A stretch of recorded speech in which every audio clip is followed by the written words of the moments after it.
పొద్దున్నే ఇంత ఫస్ట్ అవర్లోని ఇంత టర్న్అవుట్ ఇంతమంది రావడం అనేది శుభసూచకం. అంటే ఇప్పటికే ప్రజలకు ఒక క్లారిటీ ఉన్నట్టుంది. ఎలాంటి పాలన కావాలి, ఎలాంటి పాలకులు కావాలి, ఆ ఆకాంక్షలకు తగినట్టు ఓటు వేయడానికి ఇంతమంది ఇంత పొద్దున్నే రావడం అనేది ప్రజాస్వామ్యానికి చాలా శుభసూచకం. ప్రతి ఓటు విలువైంది. మా ఓటుతో ఏమవుతుందని ఎవరు అనుకోకూడదు. ప్రతి ఒక్కరూ ఖచ్చితంగా వచ్చి ఎవరు ఏ నిర్ణయం తీసుకుని దాని ప్రకారం వేసుకోవడానికి, ఓటు వేయడానికి, వాళ్ళకి కావాల్సిన వాళ్ళ ఆకాంక్షలకు తగినట్టు ఎవరైతే బాగుంటుంది అని తమ నిర్ణయం ఏంది చెప్పడానికి ఇలాంటి అవకాశం మళ్ళీ రాదు. అందరూ తమ ఓటు హక్కు ఉపయోగించుకోవాలి.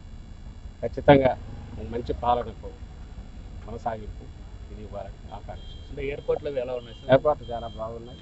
అందరూ కోఆపరేటివ్గా ఉన్నారు, బాగున్నారు.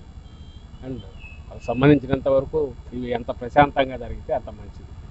ప్రశాంతంగా జరగాలి, ఎలాంటివి ఉండకూడదు. ప్రజలు తమ ఆకాంక్ష పోయినట్టు వాళ్ళు ఓటు వేసే వాతావరణం ఉండాలి. మా వైపు నుంచి దానికి పూర్తి సహకారం అందిస్తున్నాం. మా కార్యకర్తలు కూడా సంయమనంతో ప్రశాంతంగా ఉన్నారు. ఎలాంటి ఎక్కడ రెచ్చగొట్టేదైనా వాటికి లోను కావద్దని ఆల్రెడీ చెప్పాను. మా నాయకుడు చెప్పారు, జగన్మోహన్ రెడ్డి గారు. దానికి తగినట్టు అన్ని చోట్ల పార్టీ కార్యకర్తలు కూడా ఉత్సాహంగా పాల్గొంటున్నారు. ప్రశాంతంగా ఎన్నికలు ముగిసేదానికి తాము సహకారం.